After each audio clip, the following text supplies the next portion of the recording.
चलिए स्टार्ट करते हैं फिर क्लास। ठीक है, आज हम लोग अपना रिवीजन का चौथी क्लास करेंगे और कोशिश करेंगे कि अपना चौथा लेसन भी हम लोग जो है आज कंप्लीट कर लें। ठीक है, so what we are going to read today is we are going to read preparation of final accounts for sole proprietor. ठीक है, तो हम लोग यहाँ पर क्या पढ़ने वाले हैं, हम लोग यहाँ पर पढ़ने वाले हैं final accounts for sole proprietors. ठीक है, बेसिकली फाइनल अकाउंट्स मतलब क्या, जो जो एकदम लास्ट में at the end of the year prepare किया जाता है टू असरटेन द प्रॉफिट और loss and prepare the balance sheet so as to know the financial position of the business. हर बिजनेस प्रॉफिट लॉस के लिए काम करता है। हम पीएल अकाउंट बनाते हैं, ट्रेडिंग अकाउंट बनाते हैं जिस टू असरटेन द प्रॉफिट और लॉस। ठीक है, फिर साथ ही साथ हम क्या बनाते हैं, बैलेंस शीट बनाते हैं ताकि हम क्या जान सकें, अपने बिजनेस का फाइनेंशियल पोजीशन जान सके। फाइनेंशियल पोजीशन से यहाँ पर मतलब ये है कि हमारे बिजनेस में कितने एसेट्स हैं, कितने के लाइबिलिटीज हैं, क्या क्या चीज़ें, ये सारी चीज़ों को हम लोग जान सकें। इसके लिए हम लोग क्या करते हैं, इसके लिए हम लोग बनाते हैं अपना फाइनल अकाउंट्स। ठीक है, अब देखिए बेसिकली इस चैप्टर में हम लोग क्या क्या चीज़ें देखना है। ठीक है, तो फाइनल अकाउंट्स का आपको पता है सबसे पहला हिस्सा अपने ट्रेडिंग पीएल अकाउंट का सबसे पहला हिस्सा ट्रेडिंग अकाउंट होता है। कौन सा अकाउंट होता है, ट्रेडिंग अकाउंट प्रिपेयर किया जाता है। इस ट्रेडिंग अकाउंट में हमारा क्या आता है, हमारे जो main source of revenue, main business से जो इनकम है वो आती है। और एक्सपेंस में मतलब डेबिट साइड में हम लोग क्या लिखते हैं, हम लोग अपने ऑल दी डायरेक्ट एक्सपेंसेस लिखते हैं। अच्छा एक बात और, ट्रेडिंग और पीएल अकाउंट हमारा जो है ये नॉमिनल अकाउंट होता है। कैसा अकाउंट होता है, and it is prepared as per matching concept. याद रखिएगा, मैचिंग प्रिंसिपल, मैचिंग कंसेप्ट के हिसाब से हम लोग क्या बनाते हैं, ट्रेडिंग पीएल अकाउंट बनाते हैं। बात क्लियर हो रहा है कि नहीं। So trading account is the first part of the income statement which is prepared to ascertain the gross profit, gross loss. ये सब चीजें आप लोग देख लीजिएगा। Only direct expenses are recorded. सिर्फ और सिर्फ क्या हम लोग रिकॉर्ड करते हैं, सिर्फ और सिर्फ डायरेक्ट एक्सपेंसेस को हम लोग रिकॉर्ड करते हैं और कुछ नहीं। ठीक है, तो ये हमारा हो गया। अच्छा, आई होप आप लोगों को ये कुछ फॉर्मूला जरूर से पता हो, एक बार ध्यान से देखिएगा। ग्रॉस प्रॉफिट कैसे निकालते हैं हम लोग, नेट सेल्स माइनस सीओजीएस। ठीक है, सीओजीएस क्या होता है आपका, सीओजीएस होता है आपका opening stock plus net purchase minus closing stock plus all the direct expenses. ठीक है, ये सब तो आप लोग को पता ही है। ग्रॉस लॉस कैसे होता है, उल्टा हो जाता है। ठीक है, नेट सेल्स क्या होता है ये आप लोगों को पता ही है। नेट परचेज क्या होता है, total purchase minus purchase return. ठीक है, कभी कभी आपको वर्ड देता है एडजस्टेड परचेज। क्या वर्ड देता है, एडजस्टेड परचेज। एडजस्टेड परचेज का मतलब आप लोग समझते हैं क्या होता है, what do mean by adjusted purchase. Adjusted purchase का मतलब होता है कि जो हमारा नेट परचेज है उसमें से हम लोगों ने क्लोजिंग स्टॉक भी माइनस कर दिया है। किसको माइनस कर दिया है, क्लोजिंग स्टॉक। कभी कभी आपको टर्म देता है, टर्म क्या रहता है, टर्म रहता है आपका एडजस्टेड परचेज। एडजस्टेड परचेज का यहाँ पर मतलब होता है आपका क्या, adjusted purchase means your net purchase minus closing stock. बात क्लियर हो रहा है कि नहीं। Now if we see here that जो है, अगर आपको सीओजीएस निकालने के लिए कहता है या आपको अगर ग्रॉस प्रॉफिट निकालने के लिए कहता है तो कई बार आपको देगा एडजस्टेड परचेज, साथ साथ में दे देगा क्लोजिंग स्टॉक। तो आप यहाँ पर क्या करते हैं, आप आप जो है नेट परचेज में से क्लोजिंग स्टॉक को फिर से अलग से माइनस कर देते हैं। मतलब ध्यान सुनिएगा, क्वेश्चन कुछ इस टाइप का आता है,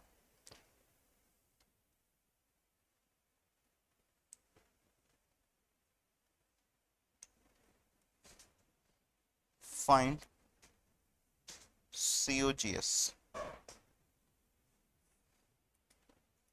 opening stock 20,000, adjusted purchase 1 lakh, closing stock 10,000।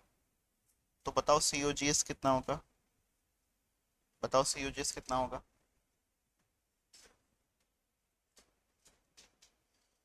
हे प्रभु, इतना समय नहीं लगना चाहिए। सीओजीएस बताइए कितना होगा, जल्दी से बताइए। हाँ, अरे प्रभु, दो तीन चीजों को घटाना बढ़ाना है, ये भी बताने में आप लोग सोचेंगे। 1 लाख। हाँ तो सो कॉन्फिडेंस से बोलिए जरा सा, कितना आएगा? 1 लाख। समझ रहे हैं? यहाँ पर क्लोजिंग स्टॉक को नहीं घटाया जाएगा। अब सीओजीएस निकालने के लिए आप यहाँ पर क्या करेंगे? Opening stock plus adjusted purchase, और आपका ओपनिंग स्टॉक है कितना? 20,000, और एडजस्टेड परचेस कितना है? तो फिर यहाँ पर कितना आएगा? देखिए ठीक है, तो फिर आगे बात करें।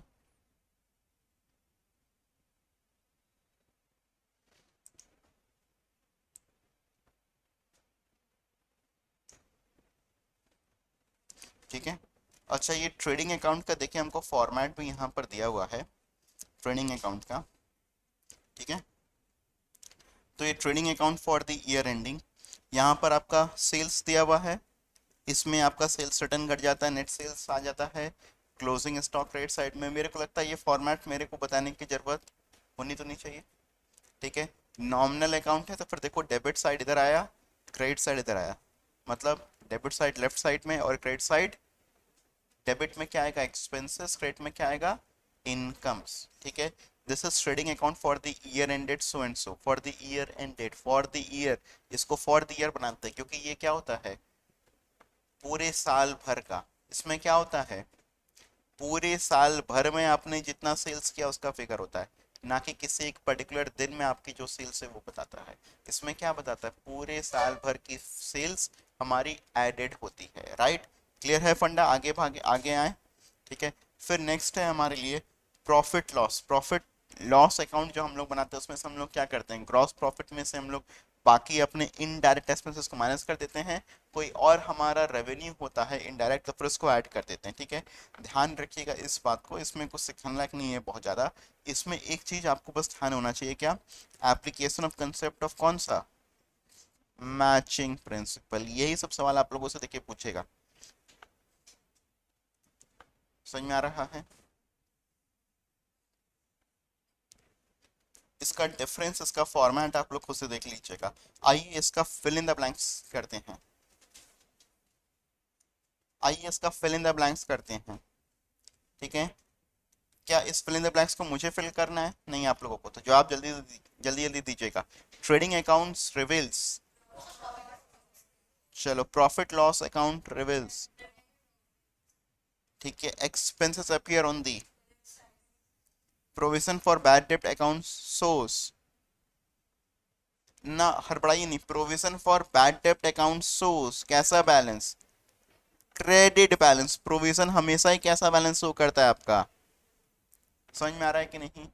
हड़बड़ी में आप लोग डेबिट मार्क के आएंगे और कहेंगे पेपर बहुत अच्छा हुआ सर, ऑल इंडिया रैंक तो कंफर्म है ना, ऐसे नहीं आती। फिर reserve for discount on creditors, reserve for discount on creditors account source dash balance. ये रिजर्व फॉर डिस्काउंट क्या हुआ? क्रेडिट की डेबिट? तुम दोनों बोलो, पहले क्रेडिट बोलो फिर डेबिट बोलो, और मास का फायदा उठा रहे हो तुम भरपूर तरीके से, कि क्रेडिट बोल दिया डेबिट बोल दिया, जो समझना समझ लीजिए, हम दोनों सही बोले हैं। क्रेडिट होगा, ध्यान समझिए। अच्छा, क्रेडिटर्स का बैलेंस कैसा होता है? क्रेडिट बैलेंस होता है ना। तो बेसिकली रिजर्व अगर उसका अगर बनाओगे, या अगर उसका अगर प्रोविजन अगर बनाओगे, तो उसका बैलेंस डेबिट आएगा। नहीं समझ में? सर रिजर्व का तो बैलेंस डेबिट होता, सॉरी रिजर्व का तो बैलेंस क्रेडिट होता है। ये रिजर्व फॉर डेटर्स नहीं है, ये रिजर्व फॉर क्या है? क्रेडिटर्स। ये मैं आप लोगों को अगर बताऊं, बेसिकली आप लोगों को अगर मैं बताऊं कि हम लोग जैसे provision for discount on debtors बनाते हैं, वैसे ही हम लोग provision for discount on creditors भी बनाते हैं।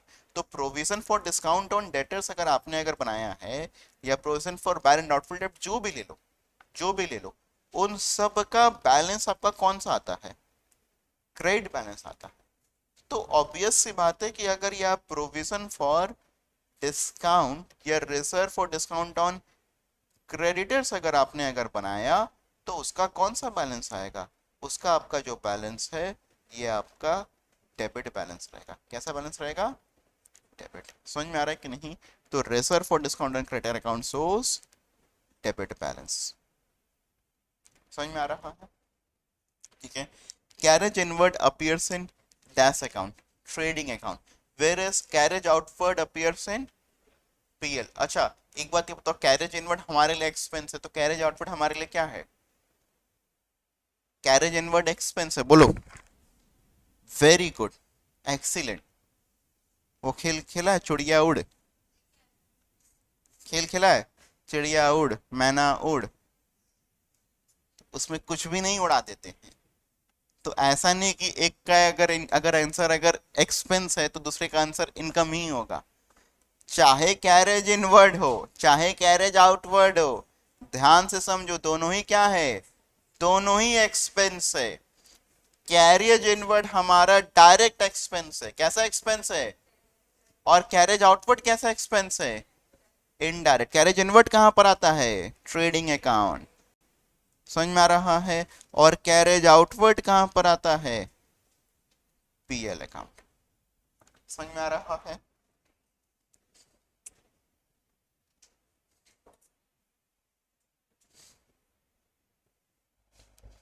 ठीक है। फिर नेक्स्ट आए हम लोग, नेक्स्ट पार्ट पर आए। नेक्स्ट है हमारे लिए balance sheet. Balance sheet shows your financial position of the business. अच्छा, एक चीज और, आपका ट्रेडिंग पीएल अकाउंट में आपके नॉमिनल अकाउंट्स आते हैं। कौन से अकाउंट्स आते हैं? और बैलेंस शीट में कौन से अकाउंट्स आते हैं? रियल एंड पर्सनल अकाउंट्स आते हैं। कैसे अकाउंट्स आते हैं? रियल एंड, रियल अकाउंट तो हमेशा से एसेट साइड में आएंगे। जो पर्सनल अकाउंट्स हैं वो एसेट साइड में भी आ सकते हैं और लायबिलिटी साइड में भी आ सकते हैं। Just out of curiosity I am asking this is not related to your exams. शायद मैंने कभी आप लोग साथ में डिस्कस भी किया है। सर, जब डेबिट मतलब डेबिट साइड हमारा लेफ्ट साइड होता है, ठीक है, और एसेट्स का भी जो बैलेंस होता है हमारा, वो डेबिट बैलेंस होता है। एसेट्स का भी जो बैलेंस होता है वो हमारा कैसा बैलेंस होता है? डेबिट। तो सर हम लोग जब बैलेंस शीट बनाते हैं तो एसेट्स को क्यों राइट साइड लिखते हैं? क्यों नहीं उसको लेफ्ट साइड लिखा जाता है? और भी कुछ चीजें हमने बताया था। देखिए, इसका एक्चुअली कुछ एग्जैक्ट जस्ट एक मेरा एक थॉट प्रोसेस था कि सर जब डेबिट मतलब लेफ्ट होता है और एसेट डेबिट होता है, मतलब एसेट का जो बैलेंस शीट मुझे लिखना चाहिए वो लेफ्ट साइड लिखना चाहिए। तो बेसिकली इसलिए नहीं लिखा जाता है, शायद मेरे को लगता है राइट साइड इसलिए लिखा जाता है। एक तो जैसे उन्होंने कहा कस्टम, अगर कस्टम किस लॉजिक पर बना होगा, मुझे लगता है एक बहुत बढ़िया एक लॉजिक तो ये लगता है मुझे कि डबल एंट्री सिस्टम को दिखाने के लिए। क्योंकि अभी तक हम लोग एसेट को डेबिट करते हुए आए हैं, लेफ्ट साइड में लिखते हुए आए हैं, आखिरी चीज बना रहे हैं बैलेंस शीट, उसमें क्या करके खत्म करते हैं? क्रेडिट में करके खत्म करते हैं। दूसरा एक और लॉजिक मुझे समझ में आता है कि अगर किसी भी चीज को अगर हम लोग लेफ्ट में लिखते हैं और किसी चीज को अगर हम लोग राइट में लिखते हैं, तो हमारा हमेशा ध्यान किस चीज पर जाता है? लेफ्ट वाली चीज पर, राइट वाली चीज पर? पहले हमेशा ध्यान किस चीज पर जाएगा? लेफ्ट। पहले हमेशा ध्यान किस चीज पर जाएगा? लेफ्ट। फिर किस पर जाएगा? राइट। तो बेसिकली एक फेयर प्रेजेंटेशन करने के लिए कि देखो भैया हमारा लायबिलिटी ये है, लोगों को ये दिखाने के लिए देखो हमारा लायबिलिटी ये है, हमारे बिजनेस का उधार ये है, क्योंकि लोग हमारे एसेट से ज्यादा हमारा उधार देखना चाहते हैं। जो भी हमारे बिजनेस पैसा लगाना चाहते हैं वो लायबिलिटीज देखना चाहता है। तो इसलिए शायद ऐसा किया जाता होगा, मगर ऐसा कोई एग्जैक्ट कोई रीजन किसी भी किताब में नहीं मिलेगा लिखा हुआ। ठीक है, जस्ट मेरा एक ये थॉट प्रोसेस है, जब हम अकेले बैठे होते हैं कुछ सोचते हैं तो अकाउंट्स के बारे में सोचते हैं, कहने में क्या जाता है। हाँ, चलो ठीक है। तो आइए फिर नेक्स्ट नेक्स्ट पॉइंट पर आते हैं। नेक्स्ट पॉइंट हमारे लिए है जो आपको बताना चाहिए, वो है मार्शलिंग ऑफ बैलेंस। क्या नेक्स्ट पॉइंट? नेक्स्ट है मार्शलिंग ऑफ बैलेंस।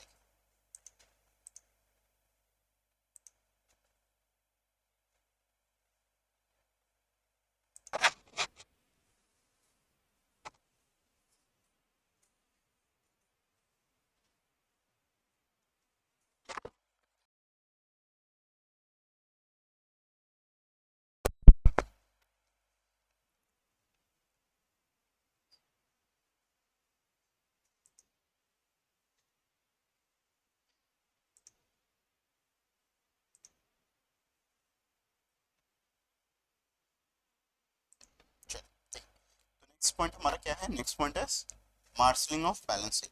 तो ये मार्शलिंग ऑफ बैलेंस शीट क्या है, मार्शलिंग ऑफ बैलेंस शीट ये है कि हमारा ये बताता है arrangement of assets and liabilities, मतलब हम लोग एसेट्स और लायबिलिटीज को जो है किस तरीके से अरेंज करेंगे। मतलब समझिए हम लोग एसेट्स और लायबिलिटीज को, किसी भी एसेट को कहीं पर भी कैसे भी लिखते हैं क्या, नहीं ना, एसेट्स को हमको क्या करने की जरूरत है, उसको एक सीक्वेंस वाइज लिखने की जरूरत है, and that is known as what, that sequencing is known as what, that sequencing is known as marshalling of balance sheet. तो बेसिकली वो जो सीक्वेंसिंग है हमारा, वही हमारा क्या कहलाता है, मार्शलिंग ऑफ बैलेंस शीट। अब ये जो सीक्वेंसिंग है ये हम लोग दो तरीके से करते हैं, एक तो हम लोग करते हैं लिक्विडिटी और दूसरा हम लोग करते हैं permanence. What do mean by liquidity and what do mean by permanence, मतलब लिक्विडिटी के हिसाब से हम लोग करेंगे तो जो सबसे ज्यादा लिक्विड एसेट है वो ऊपर आएगा, एंड फिर जो उससे कम लिक्विड है फिर वो नीचे आता जाएगा। जैसे cash, cash is the most liquid asset, then you have bank and other. समझ में आ रहा है नहीं, तो वो सब चीजें फिर आपकी आ जाएंगी। परमानेंस में उल्टा होता है, जो सबसे कम लिक्विड है, जो लीस्ट लिक्विड है, जो कि सबसे आखिरी में रिलाइज होगा इन कैश, जैसे गुडविल, लैंड, बिल्डिंग, ये सारे फिक्स्ड एसेट्स जो कि लीस्ट लिक्विड होते हैं, लेस कन्वर्टेबल होते हैं इनटू कैश, ये हमारे क्या होंगे, ये हमारे सबसे ऊपर आएंगे, and then will come to the last sequence. I hope this is clear. जैसे गुडविल हो गया, लैंड एंड बिल्डिंग हो गया, प्लांट मशीनरी हो गया, फर्नीचर फीचर्स हो गया, स्टॉक हो गया, जनरेटर्स हो गया, इन्वेस्टमेंट हो गया, बिल्स रिसीवेबल हो गया, एसेट एंड हो गया। ठीक है, क्लासिफिकेशंस देख लीजिएगा एक बार जरा सा आप लोग, fixed assets, current assets, liquid assets, wasting assets, intangible, fictitious, classifications of आपका है लायबिलिटीज, लॉन्ग टर्म, ये सब, ये तो चीजें आप लोगों को पता ही होगा। ठीक है, अच्छा अब नेक्स्ट पार्ट हमारा है एडजस्टमेंट एंट्रीज। आपसे ये सवाल पूछ सकता है, एडजस्टमेंट एंट्री से जुड़ा हुआ सवाल आपसे पूछ सकता है। ठीक है,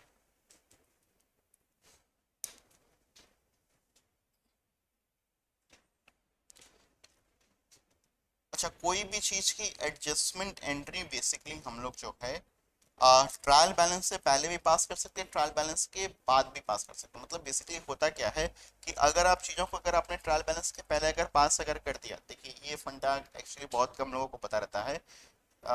होता क्या है, अगर आपने अगर ट्रायल बैलेंस के पहले अगर आपने एडजस्टमेंट एंट्रीज को पास कर दिया तो ये चीज़ें आपके ट्रायल बैलेंस में अपीयर करेंगी। मतलब अगर हमने क्लोजिंग स्टॉक का, अगर हमने क्लोजिंग स्टॉक को जो है, अगर हम लोगों ने ट्रायल बैलेंस बनाने से पहले ही उसके एडजस्टमेंट एंट्री को पास कर दिया तो क्लोजिंग स्टॉक हमारा कहाँ पर अपीयर करेगा, it will appear in trial balance. मगर अगर क्लोजिंग स्टॉक की आपने जो एंट्री, अगर उसको ट्रायल बैलेंस होने के बाद अगर आपने अगर उसको पास किया तो फिर वो आपका ट्रायल बैलेंस में अपीयर नहीं करता है। बात समझ में आ रहा है कि नहीं। और कोई भी चीज अगर ट्रायल बैलेंस के अंदर अपीयर करेगा, एक चीज और बताऊं, कोई भी चीज अगर ट्रायल बैलेंस के अंदर अपीयर करेगा तो फिर वो सिर्फ एक ही जगह पर आएगा। मगर कोई भी चीज अगर वो ट्रायल बैलेंस के अंदर अपीयर नहीं कर रहा है तो फिर वो दो जगह पर आएगा। जैसे फॉर एन एग्जाम्पल मैं आप लोगों को एक चीज बता रहा हूँ, जैसे आप सब लोगों को पता है क्लोजिंग स्टॉक का, तो आप लोगों को पता ही है स्टॉक का, आप लोगों ने क्लास लेंथ अपने ये पढ़ा था क्लोजिंग स्टॉक के बारे में, कि क्लोजिंग स्टॉक देखो कहाँ पर लिखा हुआ है, क्लोजिंग स्टॉक देखो कहाँ पर लिखा हुआ है। अगर आपका क्लोजिंग स्टॉक अगर आपका ट्रायल बैलेंस में अगर अपीयर अगर कर रहा है तो फिर कहाँ पर लिख देते हैं हम लोग इसको, हम लोग इसको सिर्फ बैलेंस शीट में लिख देते हैं।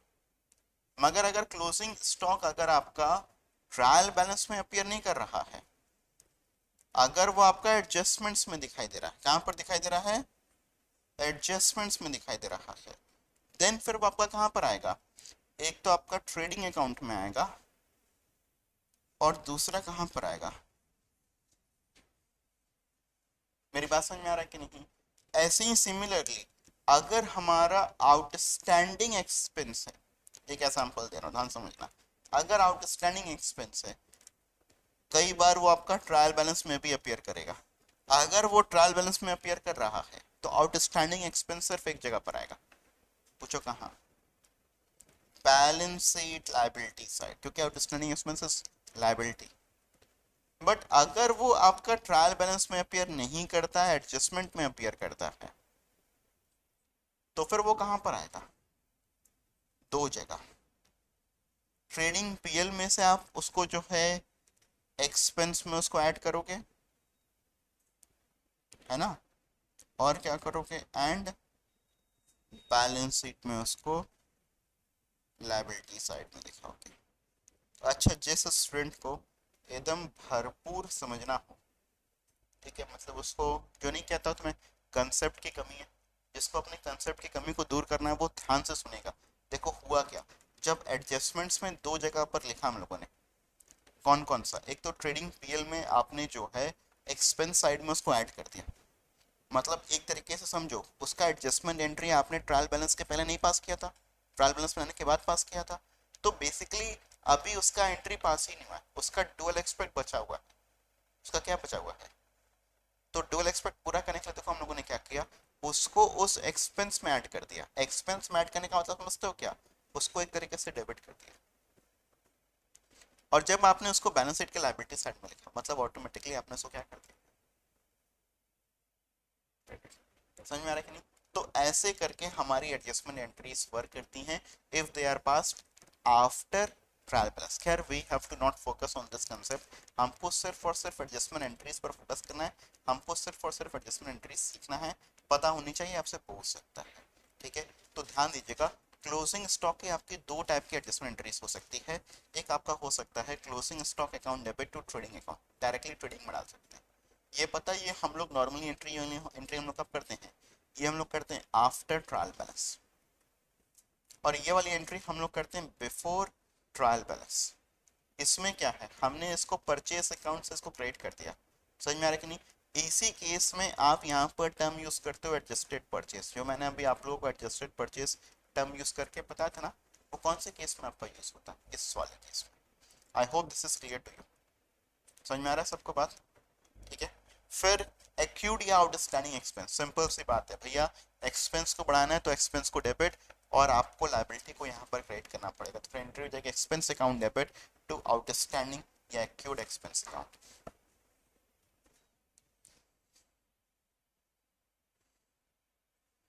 समझ में आ रहा है, ठीक है। अच्छा, अनएक्सपायर्ड और प्रीपेड एक्सपेंस, ठीक है। तो अनएक्सपायर्ड या प्रीपेड एक्सपेंस की एंट्री क्या, अनएक्सपायर्ड या प्रीपेड एक्सपेंस मेरे लिए एसेट है, तो एक्सपेंस को आपने जो है, सॉरी प्रीपेड एक्सपेंस क्योंकि आपके लिए एसेट है इसलिए आपने उसको डेबिट कर दिया, ये एसेट है इसलिए आपने उसको डेबिट कर दिया, और एक्सपेंस आपको घटाना है इसलिए आपने इस एक्सपेंस को क्रेडिट कर दिया। बात समझ में आ रहा है कि नहीं, एक्सपेंस आपको क्योंकि घटाना है, डिक्रीज, जैसे मैंने अगर अगर मैंने 20,000 रुपये का पेमेंट किया था, देखो ध्यान सुनो, सुनो यहाँ पर होता क्या है, इस एंट्री में बहुत बड़ी कंफ्यूजन होती है, इस एंट्री में बहुत बड़ी कंफ्यूजन होती है प्रीपेड एक्सपेंस में। मैं बता दूं, धुरंधर से धुरंधर लोगों को भी इसका सही फंडा नहीं आता, भरपूर मात्रा में किसकी कमी, कंसेप्ट की, ठीक है, और होती है, आप लोग भी ध्यान से देखना, आप लोगों को भी है, बहुत से लोगों का। जब भी सपोज करो अगर हमने ₹20,000 का एक्सपेंस पे किया, ठीक है, एंट्री क्या होती करते हैं हम लोग, expense account debit to bank account, ठीक है। बट अब हमने देखा, बट वी रियलाइज कि आपने ईयर एंड पर यह बात देखा, ईयर एंड पर आपने ये बात देखा कि आपका out of expense paid ₹2,000 relates to next year. 2,000 रुपये जो हम लोगों ने, मतलब 20,000 रुपये जो हम लोगों ने पे किया था उसमें से 2,000 रुपये कौन से ईयर का है, नेक्स्ट ईयर का है, ये मेरा प्रीपेड खर्चा है, ये मेरा क्योंकि प्रीपेड खर्चा है इसलिए मेरी एंट्री यहाँ पर होती है।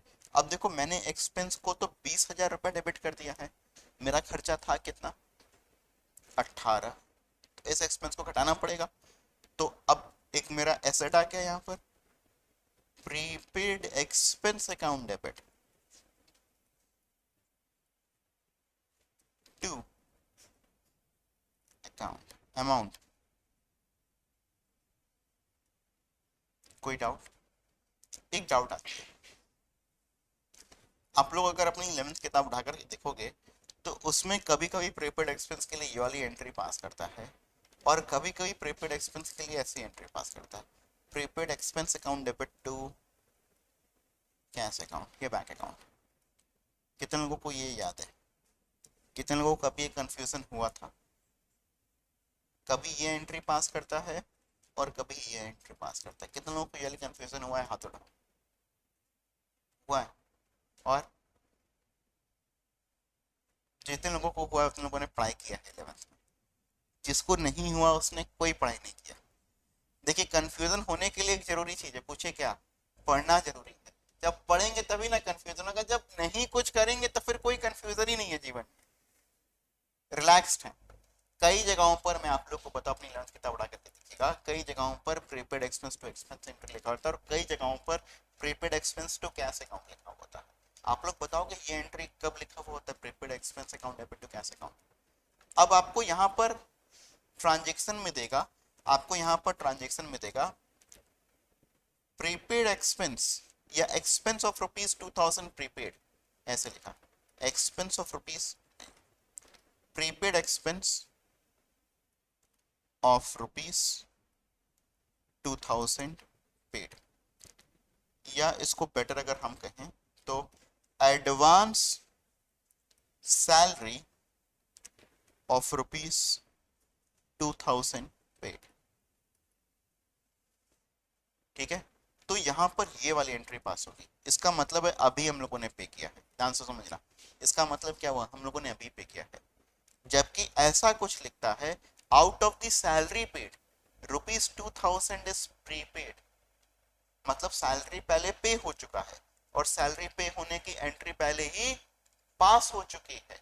अब प्रीपेड वाला चीज एडजस्ट कर। बात समझ में आ रहा है कि नहीं? देखो दोनों में अंतर क्या हुआ। हुआ चीज यहाँ पर यही कि हमने प्रीपेड एक्सपेंस को डेबिट करना है और बेसिकली एक्सपेंस या कैश को हमको क्रेडिट करना है। मगर कब एक्सपेंस को करना है, कब कैश को करना है, समझ रहे हो? जब कहेगा कि पहले से चीज पे हो चुका है, अभी सिर्फ एडजस्टमेंट कर रहे हैं, और कहेगा कि अभी प्रीपेड कर रहे हैं, तो फिर डायरेक्टली क्या करोगे? टू कैश में डाल दोगे। इज दिस फंडा क्लियर टू एवरीवन? जैसे देखो यहाँ पर हमको एडजस्टमेंट एंट्री करवा रहा है। कौन सी एंट्री करवा रहा है?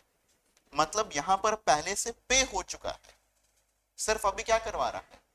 एडजस्ट। तो इसलिए किसको आपको क्रिएट करवा रहा है? To expense. देखो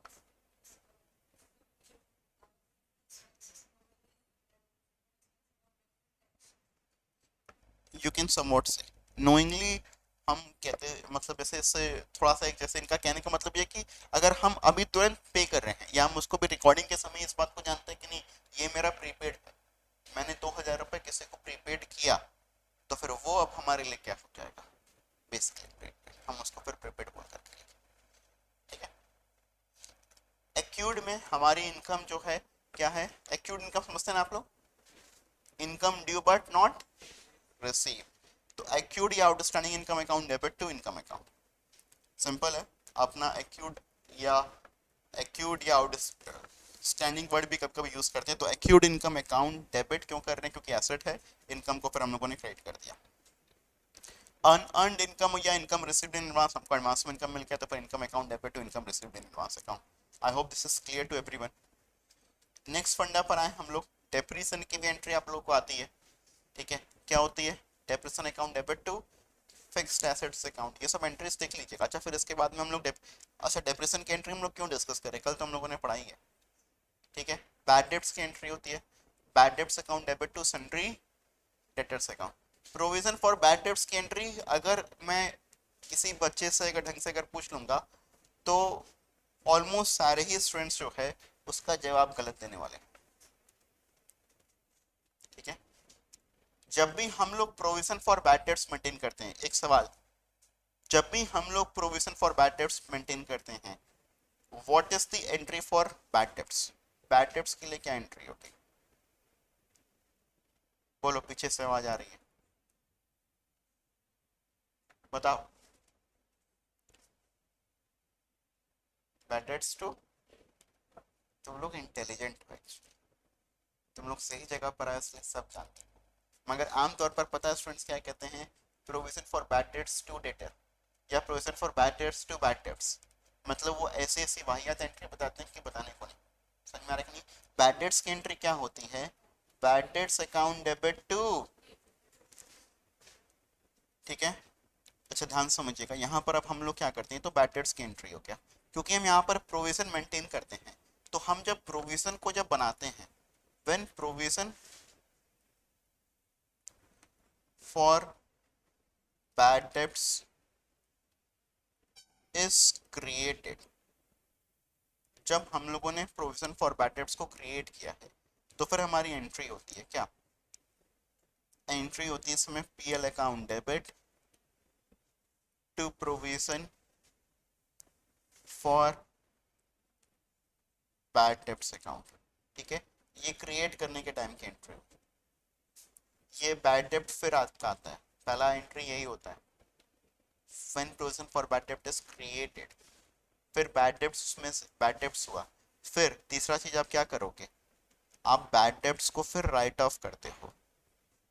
तो आप राइट ऑफ करते हो कैसे, आप राइट ऑफ करते हो, राइट ऑफ करने के लिए आपकी एंट्री बनती है क्या, provision for bad debts account debit to bad debts account. समझ में आ रहा है कि नहीं, ये तीन एंट्रीज आप लोग प्रोविजन से जुड़ा हुआ लिखिए। आपको यहाँ पर सिर्फ क्रिएशन की एंट्री दिखाई देगी फॉर क्रिएटिंग बैड डेप्ट्स, यहाँ पर देखो आपको लिखा हुआ ना, for creating provision for bad debts.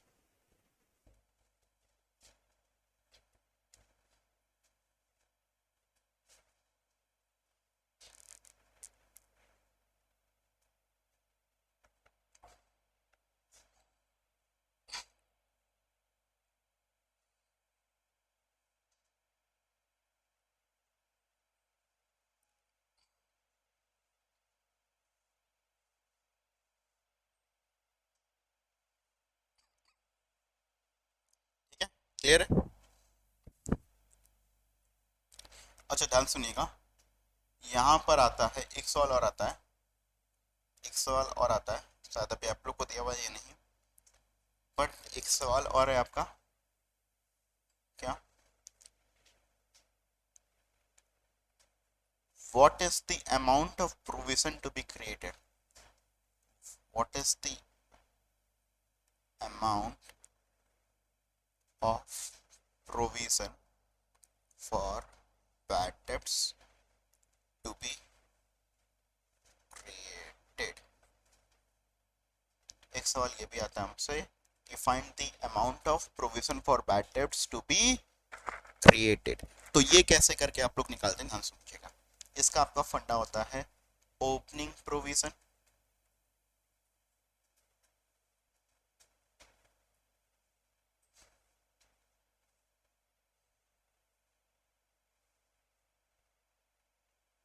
Sorry,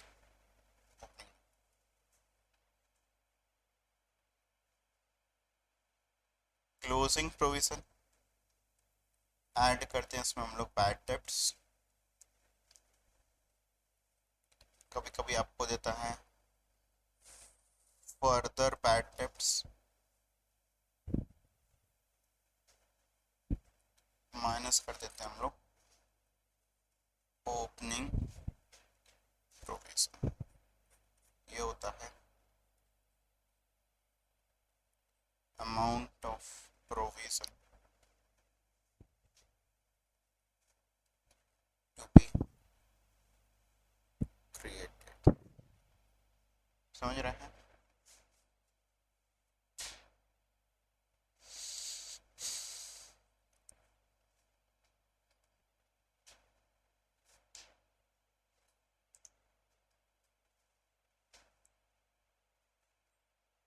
जैसे कि अगर हमको कुछ ऐसा फिगर देता है, हमको ऐसा कुछ फिगर देता है, ध्यान से देखना, आपको लिखता है ओपनिंग प्रोविजन है आपका 10,000, आपको कहता है आपका बैड डेब्ट्स है 8,000, आपको कहता है आपका डेटर है 1,20,000, आपको एडजस्टमेंट में लिखता है further bad debts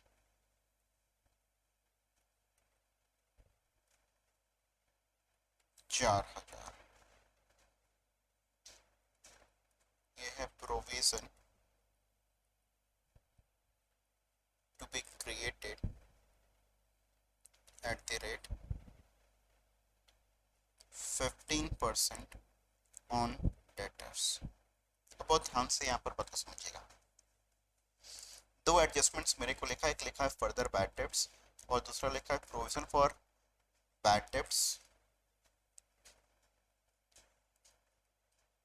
to be created at the rate of 15% on debtors. ठीक है, अब देखिए इसमें क्या हुआ, इसमें बेसिकली जो ये फर्दर बैड डेब्ट्स दिया मैंने 4,000, ये इसका मतलब क्या हुआ कि जो फर्दर बैड डेब्ट्स है ये इस डेटर में से घटा ही नहीं है। ये 8,000 रुपए का जो ये बैड डेब्ट्स है ये तो इस डेटर में से घट चुका है, ये राइट ऑफ नहीं हुआ। मतलब समझना क्या, ये जो डेटर है, ये जो डेटर है हमारा 1,20,000 रुपए, इसमें से 8,000 रुपए के तो बैड डेब्ट्स को हमने घटा चुके हैं, मगर किसको नहीं घटाए हैं,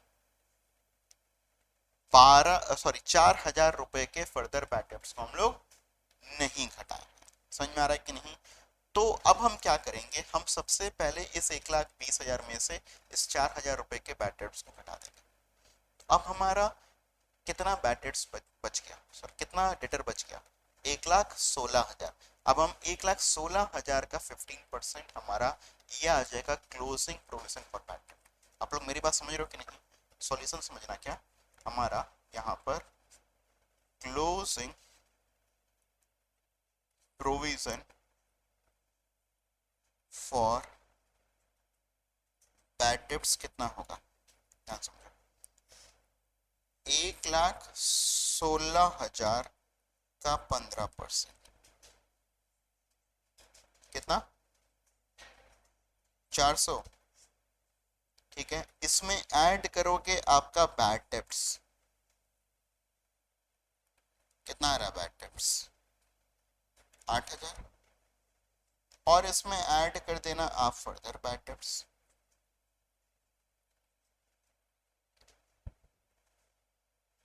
कितना, 4,000, और इसमें लेस कर देना आप लोग क्या, ओपनिंग प्रोविजन, कितना है,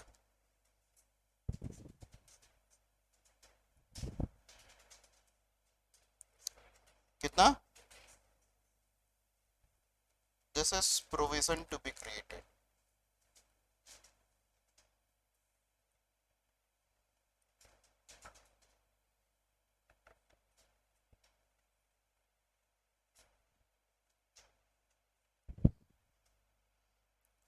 अच्छा, अब मैं आप लोगों को देखो एंट्रीज में आप लोगों को समझाता हूँ यहाँ पर एंट्रीज के थ्रू।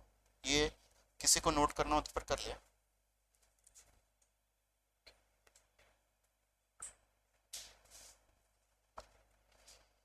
जिस भी स्टूडेंट ने ये रिवीजन क्लासेस कर लिया ना, समझ लो उसका एकदम 100% तैयारी हो रही है, बहुत ही शॉर्ट ड्यूरेशन में उसका 100% रिकैप हो रहा।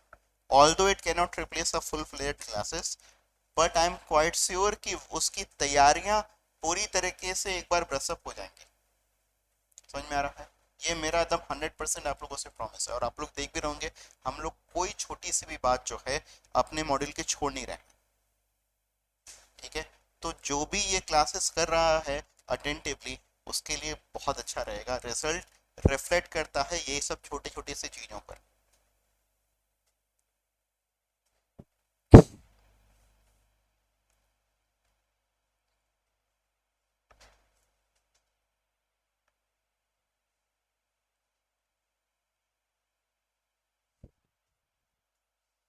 ठीक है, आगे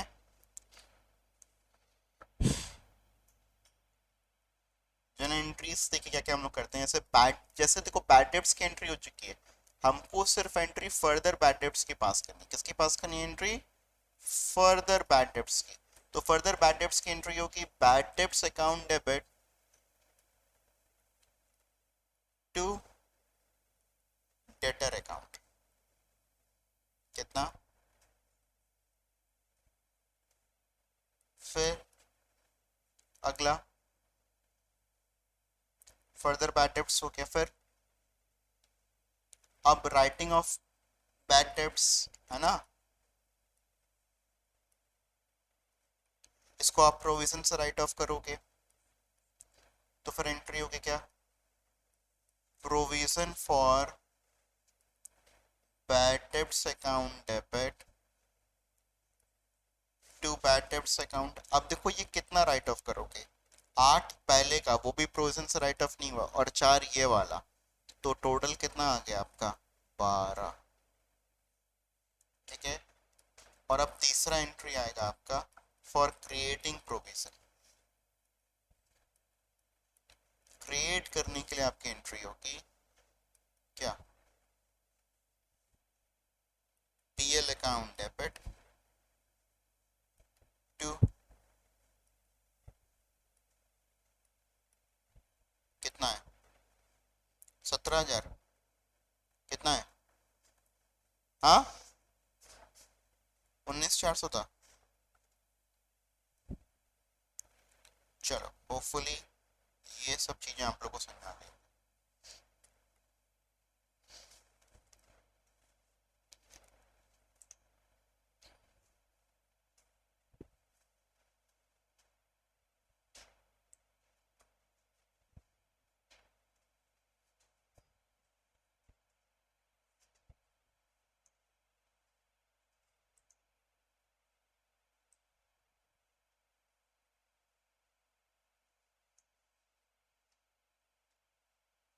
ठीक है, डिस्काउंट का भी जो आपका काम होता है वो सेम तरीके से होता है, provision for discount on debtors.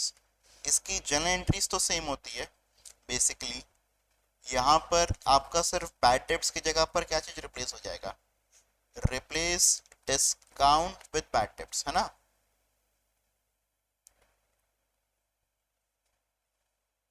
अच्छा, और आगे मेरी बात को ध्यान सुनना, यहाँ पर आ, आप जो provision for discount on debtors निकालते हो वो किसके बाद निकालते हो, provision for discount on debtors is created after deducting provision for bad debts from debtors। मतलब डेटर्स में से हम लोग प्रोविजन फॉर बैड डेब्ट्स हटा देते हैं, उसके बाद जो हमारा बैलेंस आता है उस पर हम लोग क्या निकालते हैं, provision for discount on debtors. ये काम करते हैं, राइट, क्लियर है ये।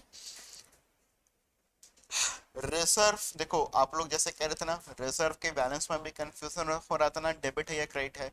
देखो यहाँ पर reserve for discount on creditors का बैलेंस देखो कैसा किया है, इसको इसको डेबिट किया है कि नहीं किया है, क्या किया है इसको, इसको डेबिट किया है इस वाले खाते को, तो इसका बैलेंस कैसा होगा, डेबिट बैलेंस होगा। कैसा बैलेंस होगा, डेबिट। इंटरेस्ट ऑन कैपिटल का आपको एंट्री आती होगा, interest on capital account debit to capital account. Interest on capital is an expense for the business, तो इंटरेस्ट ऑन कैपिटल अकाउंट को डेबिट कर दिया, कैपिटल को क्रेडिट कर दिया, फिर आप इसको पीएल से राइट ऑफ कर देते हो। ये किस कंसेप्ट के कारण देते, फिर बिजनेस एंटिटी कंसेप्ट के कारण हमको इंटरेस्ट ऑन कैपिटल देते हैं। इंटरेस्ट ऑन ड्राइंग उल्टा एंट्री हो जाएगा, capital account debit to interest on drawing account, business के लिए इनकम है, फिर इंटरेस्ट ऑन ड्राइंग को फिर राइट ऑफ करते हैं, interest on drawing account debit to PL account. ठीक है, एक्सीडेंटल लॉस हुआ कुछ भी तो लॉस अपने लिए एक्सपेंस है, accidental loss account debit to asset account, और उसको फिर पीएल से राइट ऑफ कर देंगे। अगर कुछ इंश्योरेंस मिलेगा तो फिर उसको भी सेट ऑफ कर देंगे। जैसे देखो यहाँ पर दिया हुआ है, होल्ड कर लो, यहाँ पर आ जाओ, यहाँ पर आ जाओ, देखो accidental loss of an asset. ठीक है, तो जब भी हमारा लॉस हुआ किसी भी कारण से, फायर, थेफ्ट, कुछ भी, एंट्री थोड़ा सा अलग तरीके से बताओ, उसको देखो ध्यान से। Accidental loss account debit to asset account, asset को घटाना, एसेट को क्रेडिट कर दिया, एक्सीडेंटल लॉस जो कि आपके लिए एक तरीके से लॉस है तो इसको डेबिट कर दिया, लॉस है ना इसलिए आपका डेबिट मार दिया। अब इसको फिर पीएल से राइट ऑफ कर दिया, PL account to accidental loss. ठीक है, अब होता क्या है, कभी कभी इंश्योरेंस कंपनी अपना एडमिट कर लेती है क्लेम। ठीक है, तो यहाँ पर वही चीज आपको बता रहा है, मैं आप लोगों को इससे बेटर बताता हूँ।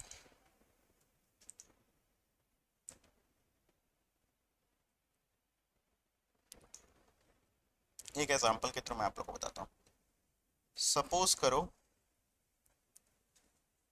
मेरा एसेट है 10,000 रुपए का, इसमें कोई एक्सीडेंटल लॉस हो गया।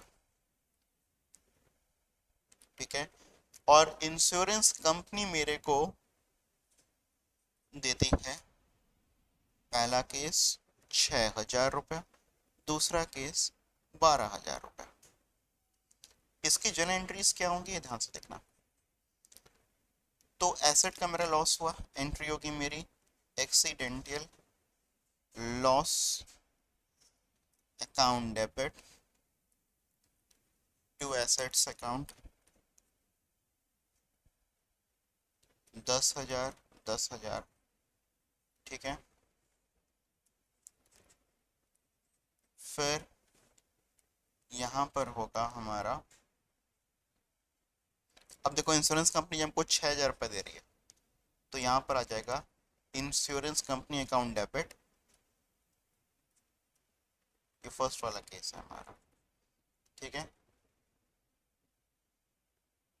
PL account debit to accidental loss account 6,000 4,000 10,000, ठीक है। समझ में आ रहा है कि नहीं? इंश्योरेंस कंपनी 6,000 दिया, 4,000 रुपये पीएल में चला गया, एक्सीडेंटल लॉस हमारा क्रेडिट पे खत्म हो गया, ठीक। तीस आप जब दूसरा जब केस जब अपना जब बनता है, वहां पर इंश्योरेंस कंपनी अपने को दे रही है 12,000 रुपये। मतलब एक तरीके से आग लगाने के बाद में या जो भी एक्सीडेंटल लॉस हुआ उसमें हमारा नुकसान नहीं हुआ, क्या हो गया, फायदा। कभी कभी ऐसा भी होता है क्या? यस, ऐसा बहुत सारे केसेस में होता है, ठीक है।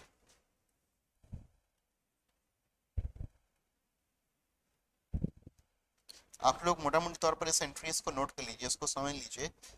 डेबिट क्रेडिट क्या खाते होंगे आपसे यही पूछेगा, तो ये आपको समझ में आ जाएगा इसका।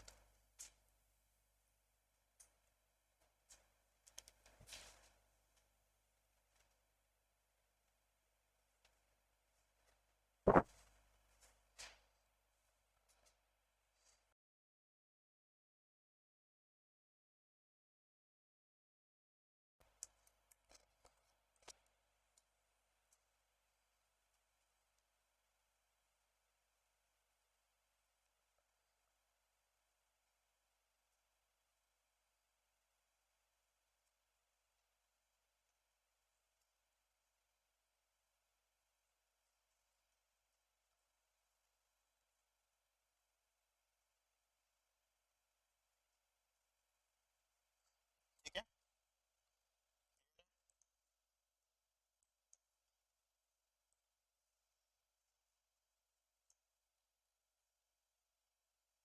Basically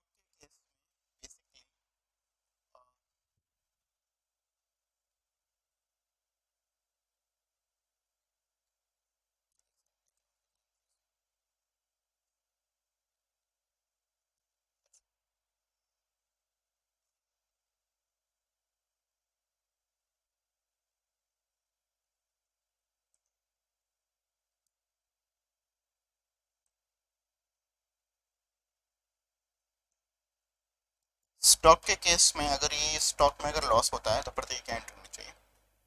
loss of stock. अगर यही एक्सीडेंटल लॉस अगर स्टॉक का होता तो फिर क्या एंट्री होनी चाहिए? पहला आपका एक्सीडेंटल लॉस अकाउंट डेबिट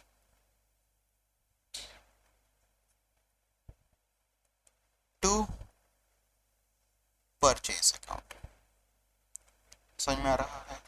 तो परचेज को हम लोगों ने क्रेडिट कर दिया, हटा दिया, एक्सीडेंटल लॉस को डेबिट कर दिया।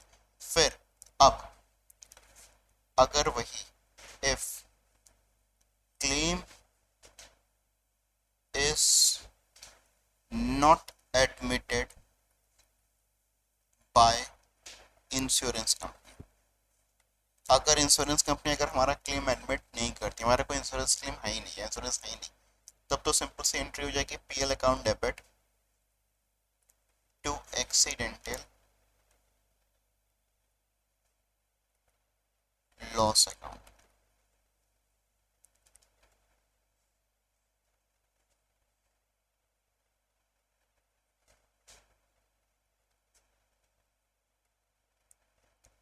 If claim is admitted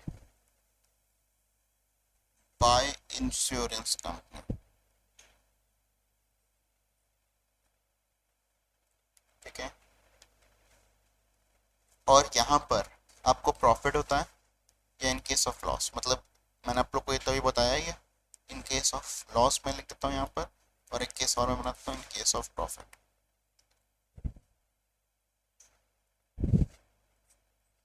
ठीक है। तो लॉस होगा तो फिर आप एंट्री यही करना, insurance company account debit, PL account debit to accidental claim account. अगर प्रॉफिट होगा, insurance company account debit to accidental claim account to PL. समझ में आ रहा है क्या?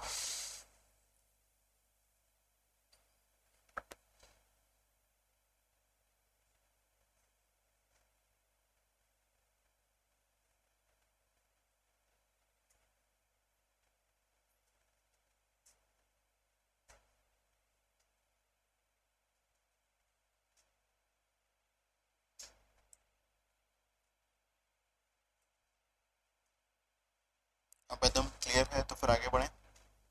मैनेजर को कमीशन देते हैं नेट प्रॉफिट। दो फंडा होता है यहाँ पर, एक होता है आफ्टर चार्जिंग सच कमीशन, एक होता है बिफोर चार्जिंग सच कमीशन। आफ्टर चार्जिंग सच कमीशन में हम लोग क्या करते हैं, अगर आफ्टर चार्जिंग सच कमीशन वाला आपका फंडा रहता है तो फिर यहाँ पर आप net profit into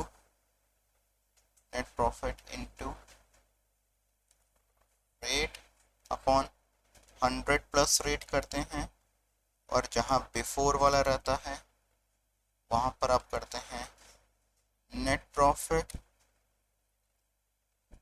into rate upon 100। ये ठीक है, तो फिर आगे बात करें, ठीक है। इसकी एंट्री क्या होती है? एंट्री सिंपल है, मैनेजर कमीशन देने की, PL account debit to commission payable account, ठीक है। मैनेजर कमीशन में ले सकते हैं, पीएल अकाउंट को डेबिट करना है, खर्चा एक्सपेंस को डेबिट टू मैनेजर कमीशन है, कमीशन पेबल, जो भी आपको ठीक लगे। गुड्स डिस्ट्रीब्यूटर्स फ्री सैंपल, ये एंट्री आती होगी। Advertisement account debit to purchase account. Drawings अगर प्रोप्राइटर करता है, drawings account debit to purchase account. Deferred revenue expenditure होता है तो इसको हम लोग ओवर द पीरियड इसको हम लोग राइट ऑफ करते जाते हैं अपना पीएल से। हमारी यहाँ पर एंट्री होती है PL account debit to respective expense account, जो भी आपका एक्सपेंस होता है। Goods send on approval basis, क्या ये एंट्री आप लोग को मैंने कभी सिखाया है? शायद नहीं सिखाया होगा, ठीक है। तो हम लोग यहाँ पर गुड्स को बेचते हैं ऑन अप्रूवल बेसिस। इसको थोड़ा सा 2 मिनट टाइम देकर के इसको समझ लीजिएगा मेरे से। Goods send on approval basis, तो जब आप गुड्स को सेंड करते हो ऑन अप्रूवल बेसिस, ध्यान समझिएगा। अप्रूवल बेसिस पर बेचने का मतलब समझो पहले क्या होता है। हमने गुड्स को भेजा, we have send the goods on approval basis. अगर आपको पसंद आएगा तो फिर रखना, नहीं पसंद आएगा तो फिर आप क्या कर दोगे, उसको वापस रिटर्न कर दोगे, ठीक है।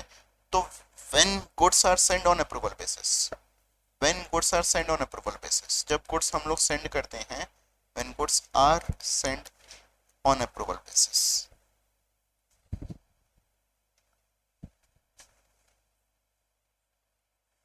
तो उस समय आप एक एंट्री पास कर देते हैं। क्या? उस समय आप एंट्री पास कर देते हैं डेटर अकाउंट डेबिट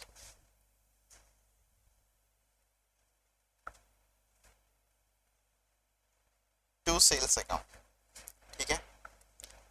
फिर आता है आपका when goods are not accepted. सिर्फ हमको यही वाली एंट्री समझनी है, एक्चुअली ये पूरा होता तो फिर एक चैप्टर है। गुड्स आर नॉट एक्सेप्टेड, तो यहाँ पर हमारी एंट्री रिवर्स हो जाती है, sales account debit to debtor account. आपको यही एंट्री बस एक सीखनी है, दो एंट्री है, एक sales account debit to debtor account. आपने इस एंट्री को उल्टा रिवर्स कर दिया, और इसके साथ साथ देखो क्या एंट्री आप करते हो, एंड एक स्टॉक के लिए भी आप एंट्री एक पास करते हो। तो यहाँ पर आपका आता है stock account debit to trading account. मेरी बात समझ रहे हो कि नहीं आप लोग? ये एंट्रीज आप लोग एक्स्ट्रा देख, ठीक, क्लियर, कंफर्म, यहाँ तक चीजें एकदम ठीक है, परफेक्ट है।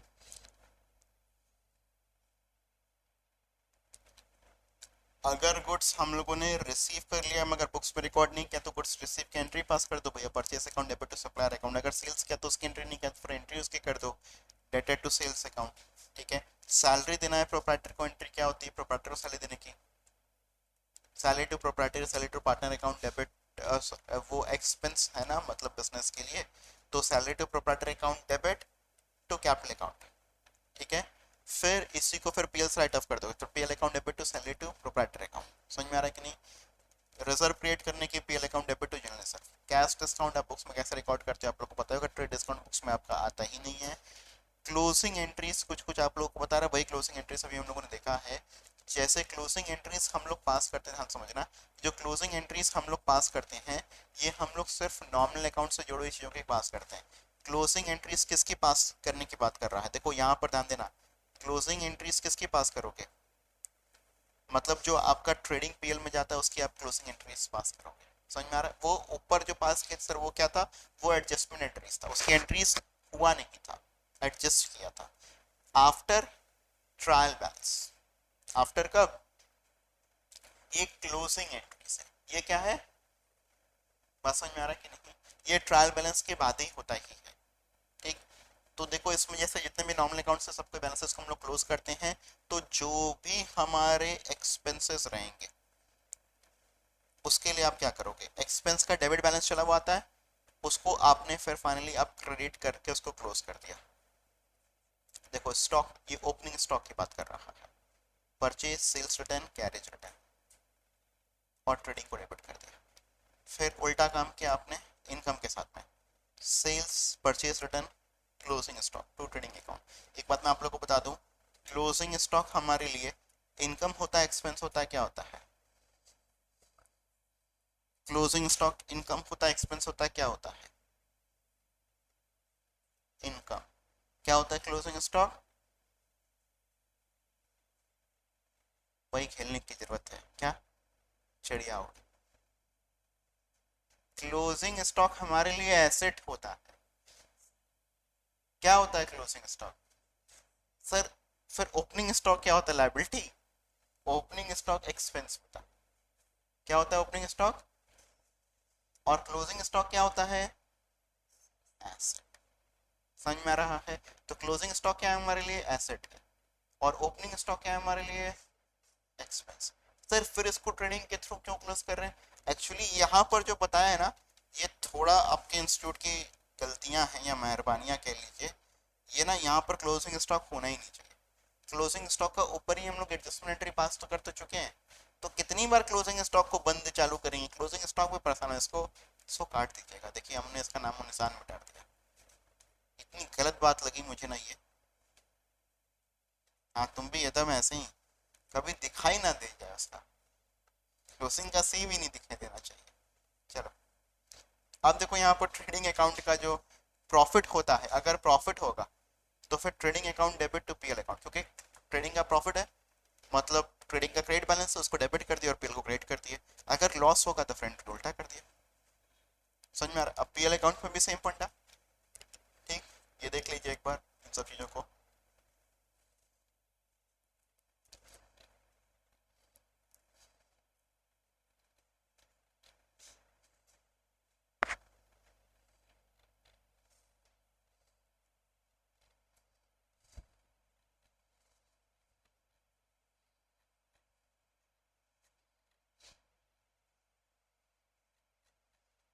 अच्छा students, I can find many illustrations. It is not that our topic is over, we are doing, I can find the illustrations. देखो जो ये illustrations हैं बुक में, ये बहुत बड़े बड़े हैं, तो क्या हम लोग इसको प्रैक्टिस करें? हाँ, इसको आप लोग देखेंगे, इसमें से देखिए चीजों को भले आप लोग बनाए नहीं, मगर हर चीजों का एक बार ट्रीटमेंट जरूर से देख लीजिएगा। समझ में आ रहा है कि नहीं? जैसे क्या होगा, इलस्ट्रेशन नंबर 4 बहुत बड़ा है, मगर मुझे उसमें से एक दो पॉइंट अच्छा दिखाई दिया, मुझे डेप्रिसिएशन का पॉइंट अच्छा लगा या मुझे प्रोविजन फॉर बैड डेब्ट्स का पॉइंट अच्छा लगा। आपको पता होगा कि आपका इंस्टीट्यूट किस तरीके से पेपर बनाएगा, वो इलस्ट्रेशन नंबर 4 का सिर्फ provision for bad and doubtful डेब्ट का एक पॉइंट उठा लेगा और वही पॉइंट आपसे पूछ लेगा। ऑल्दो आप लोग को करना आता है, मगर कभी कभी जब फिगर भी सेम आ जाता है ना, तो अपने और कॉन्फिडेंट हो जाता है, अरे ये तो क्वेश्चन एकदम बना ही डालेंगे, है कि नहीं। मगर कितने भी कॉन्फिडेंट हो, हड़बड़ी में कुछ भी मत टिक करिएगा। समझ में आ रहा है कि नहीं, क्योंकि एक क्वेश्चन गलत होने पर 2 नंबर सही और 2 नंबर गलत। समझ में आ रहा है, तो एकदम ध्यान से हर क्वेश्चन को करिएगा। एक छोटा सा पार्ट और मुझे पढ़ाना है।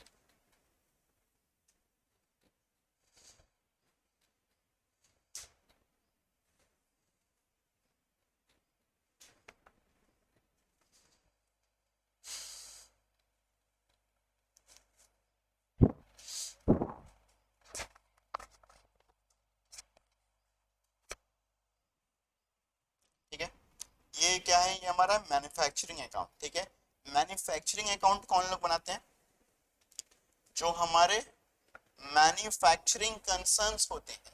ये ट्रेडिंग अकाउंट के भी पहले बनता है, ध्यान दीजिएगा। मैन्युफैक्चरिंग अकाउंट कब बनता है आपका, ट्रेडिंग अकाउंट के भी पहले बनाया जाता है। क्या, मैन्युफैक्चरिंग अकाउंट क्यों बनाया जाता है, so as to ascertain the cost of manufacture, क्योंकि उनके लिए ना मैन्युफैक्चरिंग एक बड़ा एक खर्चा होता है। ट्रेड नहीं, ट्रेड मतलब सामान को बेचना, ट्रेडिंग नहीं, उनके लिए मेजर खर्चा क्या होता है, मैन्युफैक्चरिंग। इसमें हम लोग इनकम नहीं निकालते, इसमें हम लोग बेसिकली सिर्फ और सिर्फ कॉस्ट ऑफ मैन्युफैक्चरिंग निकालते हैं। हमारा मैन्युफैक्चरिंग में कितना खर्चा लगा, देखिए यहाँ पर बेसिकली, यहाँ जो मैन्युफैक्चरिंग जो कि हम लोग बनाते हैं, इसमें सिर्फ और सिर्फ हम लोग मैन्युफैक्चरिंग खर्चा निकालते हैं। इसका अपने में फॉर्मेट बहुत ही कॉम्प्लेक्स है स्टूडेंट्स, मेरे लिए बता पाना थोड़ा मुश्किल होगा। मैं तब भी कुछ चीज़ों को कोशिश करता हूँ आप लोगों को समझाने की। जैसे देखिए यहाँ पर हम लोग वर्क इन प्रोग्रेस, जो भी हमारा बेसिकली ओपनिंग आ गया वर्क इन प्रोग्रेस का, वर्क इन प्रोग्रेस आप लोग समझते हैं, जो पिछले साल काम हम लोगों ने शुरू किया। वर्क इन प्रोग्रेस का मतलब होता है जो काम आधा अधूरा रह गया, प्रोग्रेस में तो है, कंप्लीट नहीं है। तो वर्क इन ओपनिंग मतलब जो पिछले साल का काम जो कि आधा अधूरा रह गया, वो ओपनिंग। जैसे हम लोग ओपनिंग स्टॉक ले लेते हैं ओपनिंग डेबिट साइड में, वैसे ही हम देखोगे वर्क इन प्रोग्रेस क्लोजिंग उसमें उसमें से घटा दिया, क्योंकि वो इस साल मैन्युफैक्चर होकर के नहीं आया। हमको यहाँ पर इस मैन्युफैक्चरिंग अकाउंट को बना करके क्या मिलेगा, इस साल का हमारा कॉस्ट ऑफ गुड्स मैन्युफैक्चर क्या मिलेगा, कॉस्ट ऑफ गुड्स। आपसे पूछेगा बस यही सब चीज, उससे ज्यादा और कुछ पूछेगा नहीं, परेशान मत होइए। मैं आप लोगों को तब भी फॉर्मेट बता रहा हूँ, हल्का सा भी रिस्क नहीं ले रहे आप। समझ में आ रहा है, कितने नंबर का अकाउंट्स होता है, 70, 30 नंबर का ऑडिट, 100 में 100 आएगा, ध्यान से पढ़िए। ठीक है, work in progress, raw material जितना आपने कंज्यूम किया, देखो यहाँ पर वर्ड क्या लिख रहा है, नॉट परचेस्ड। कंज्यूम्ड कैसे निकालोगे, opening plus purchase minus closing. Consume निकालने का यही फॉर्मूला होता है, आप लोग को एनपीयू में यही फॉर्मूला मैंने सिखाया था। ठीक है, डायरेक्ट वेजेस, ये सब, अब ये सब चीजें अगर यहाँ पर आ जाएगा ना, तो अलग से आपको ट्रेडिंग अकाउंट में नहीं लिखना, जितना ये फैक्ट्री से जुड़ा हुआ खर्च। समझ में आ रहा है, जो आपका मैन्युफैक्चरिंग में डायरेक्टली लगा है वो सब कुछ यहाँ पर आ गया। यहाँ पर आपने क्रेडिट साइड में लिखा बाय सेल ऑफ स्क्रैप, सिर्फ एक ही इनकम आपका आता है, सेल ऑफ स्क्रैप। क्या आता है, सेल ऑफ स्क्रैप। स्क्रैप समझते हो क्या, जैसे अगर मैं कोई चीज अगर मैन्युफैक्चरिंग अगर मैं कर रहा हूँ, ठीक है, अगर सपोज करो मैं ये माउस ही अगर बना रहा हूँ, तो फिर इस माउस को बनाते बनाते कुछ हो सकता है कि कुछ स्क्रैप मतलब कुछ कबाड़ निकलेगा, कुछ सामान बिकेगा, तो वो मेरी ओवरऑल कॉस्ट ऑफ मैन्युफैक्चरिंग को कम कर देगा। तो उसको हम लोगों ने क्रेडिट साइड में लिखते हैं, इसमें लिखते हैं क्रेडिट साइड। तो दो आइटम्स आपका क्रेडिट साइड में, एक आपका वर्क इन प्रोग्रेस आया और आपका एक आया सेल ऑफ स्क्रैप। अब ये आपका जो है cost of production of finished goods transfer to trading account, this is the balancing figure, this is your cost of production, this is what. एक बार देख लीजिए जरूर से। एक चीज और ध्यान दीजिएगा, यहाँ पर डेप्रिसिएशन भी आया है, वेजेस डायरेक्ट हो इनडायरेक्ट हो सब कुछ यहीं पर आया है। यहाँ पर डेप्रिसिएशन भी आया, मगर डेप्रिसिएशन कौन सा, फैक्ट्री से जुड़े हुए चीजों का।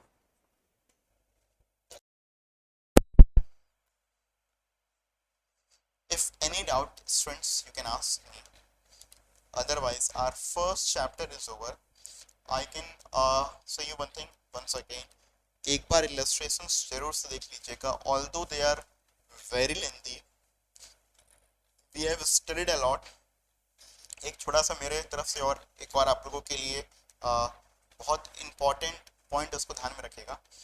एक important suggestion है. होता क्या है, जब हम लोग बहुत ज़्यादा पढ़ाई जब कर लेते हैं या जब हमको लगता है कि नहीं हमने एक बार तो पढ़ लिया सारे चीज़ों को और हमको फिर अब दोबारा पढ़ने की ज़रूरत नहीं है, तभी हम लोग मिस्टेक करते हैं. दो मिस्टेक करते हैं. एक, या तो फिर हम लोग कुछ पढ़ते नहीं है, या दूसरी मिस्टेक ये करते हैं कि कुछ नया ही एकदम पढ़ना स्टार्ट कर देते हैं. जैसे if you have read module, you will start searching for something online content 2 और 3. ठीक है, just stick to one thing, just stick to one thing. दो चार चीज़ों को पढ़ने की जरूरत नहीं है. हो सकता है आपने जैसे एक मेरा एक पढ़ा हो, एक हो मतलब जो पहले हम लोगों ने जो अपनी क्लासेस में डिस्कस किया हो, अभी हम लोग मॉड्यूल डिस्कस कर रहे हैं. Just need 2 things and one thing I have told you is the pass questions scanner के, सिर्फ 5 क्वेश्चंस. ठीक है, दैट्स इट. उससे ज़्यादा और कुछ भी आप लोग को रेफर करने की जरूरत नहीं है. That is more than sufficient. उसी को आपकी कोशिश होनी चाहिए हम लोग ज़्यादा से ज़्यादा बार रिवाइज कर सकें. और कितनी बार रिवाइज करें पता है? जितनी बार सेट मैक्स पर सूर्यवंशम आता है, समझ में आ रहा है, उतनी बार रिवाइज कर लोगे. आपको हर एक एक डायलॉग जो है वो भानु प्रसाद, क्या नाम था ना उसका, उसका और यहाँ पर आपको बुक का सब एकदम याद हो जाएगा. समझ में आ रहा है? मेरा इस बार का जो प्रेडिक्शन है कि इस बार के पेपर्स बहुत ज़्यादा टिपिकल नहीं आएंगे और ज़्यादा से ज़्यादा पास्ट एग्जाम के क्वेश्चंस पर ही बेस्ड आएंगे, क्योंकि institute is literally not working hard. You will not be able to work hard on the new questions of CS module. वो भी ऐसा एक कोर्स जो कि बंद होने वाला है. समझ में आ रहा है कि नहीं? So if you study hard, if you study well, you will pass, you will qualify. But if you really want to score all India rank, ठीक है, this is the best. बार बार बता रहा हूँ, ऑल इंडिया रैंक सिक्योर करने के लिए इससे बेहतरीन मौका और कुछ भी नहीं होगा. ठीक है, कंपटीशन भी बहुत हद तक कट जाएगा. बहुत से लोग खुद ही में पढ़ाई करना बंद कर चुके होंगे, आउट ऑफ ट्रैक हो गए होंगे. So this is the opportunity, this is your time. If you attend one classes a day, students, you are going to pass. ठीक है, चलिए, that's it for today. Thank you.